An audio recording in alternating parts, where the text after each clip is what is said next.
Welcome back to the Y channel. Before we get started, you know the drill. Make sure you subscribe to the channel, hit that notification bell, and definitely smash the like button to help us out. Okay, let's get into it. Picture this. It is a brutally hot summer day. You see a street vendor, and right there next to them is this huge block of ice. And it's just sitting there, not really melting. It's a scene we've all seen a million times, but have you ever stopped to really think about it? Because when you do, it becomes this amazing little puzzle.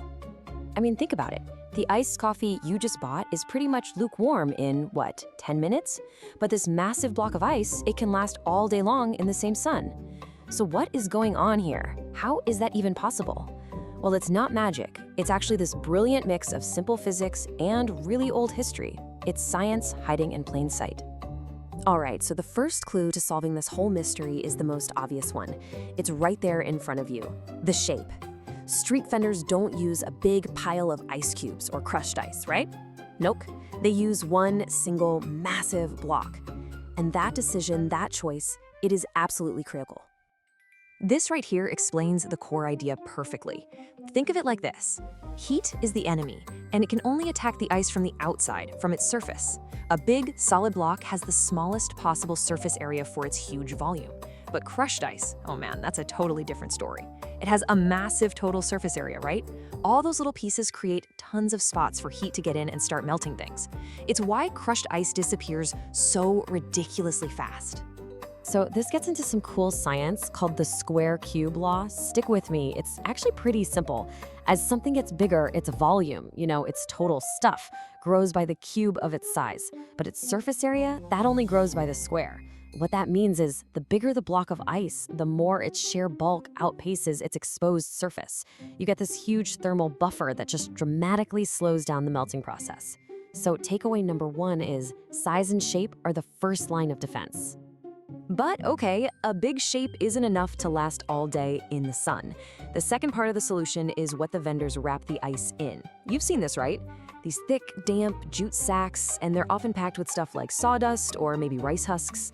This is where the next layer of our defense system comes in. The magic word here is insulation. But here's the secret, the real kicker. The sawdust or the rice husks, they're not actually great insulators by themselves. Their superpower comes from what they do. They create millions of teeny tiny pockets of trapped, stagnant air. And as you're about to see, still air is one of the best insulators you can find anywhere on Earth. This chart is just awesome. It really shows you what's going on. So thermal conductivity, remember, lower is better. Now look at stagnant air. It's at 0.024. Now look at modern polyurethane foam, the high-tech stuff we use in buildings. It's 0.025. It's basically the same. And right behind them are humble rice husks and sawdust. These super simple, totally natural materials are almost as good as modern synthetics. And it's all because they are absolute masters at trapping air. So this blanket is pulling double duty. It's a real 1-2 punch. First, you have the passive defense. All those particles of sawdust trap air and create a barrier against heat. But then there's an active defense too. As the very outer layer of ice melts a little bit, it makes the sack damp. Now, the sun's energy gets used up evaporating that water. That process is called evaporative cooling, and it's literally pulling heat away from the surface, keeping the whole thing cooler than the air around it. Pretty clever, huh? And using rice husks in particular it's a genius move. In places where they grow a lot of rice, husks are everywhere. They're basically agricultural waste. But more importantly, they have a really high silica content, like 20%, which makes them naturally resistant to water and rot. And that is a huge deal when your insulation is going to be damp all day long. Now, this whole street side setup might seem like a simple little trick, but it is not a modern invention. Not at all. It's actually the living legacy of a massive, globe-spanning industry that existed long, long before anyone had even dreamed of an electric refrigerator. Seriously, humans have been harvesting and storing ice for thousands of years. You had the ancient Persians building these giant structures called yakhchals to store ice in the middle of the desert. Fast forward to the 1800s, and the natural ice trade was the 9th largest industry in the entire United States. Before your fridge, you had an ice box, basically a wooden cabinet kept cool by a block of ice delivered by the Iceman. And what was it insulated with? You guessed it, sawdust. This quote just blows my mind. I mean, really think about what this is saying. In the early 1800s, this guy, Frederick Tudor, they called him the Ice King, was shipping huge blocks of ice that he cut out of frozen lakes in New England all the way to India. That's a 4-month journey through the tropics. And his secret weapon? Packing the ice in sawdust inside the walls of his ships. This technique was so good that almost all of the ice actually made it there. It's just astonishing.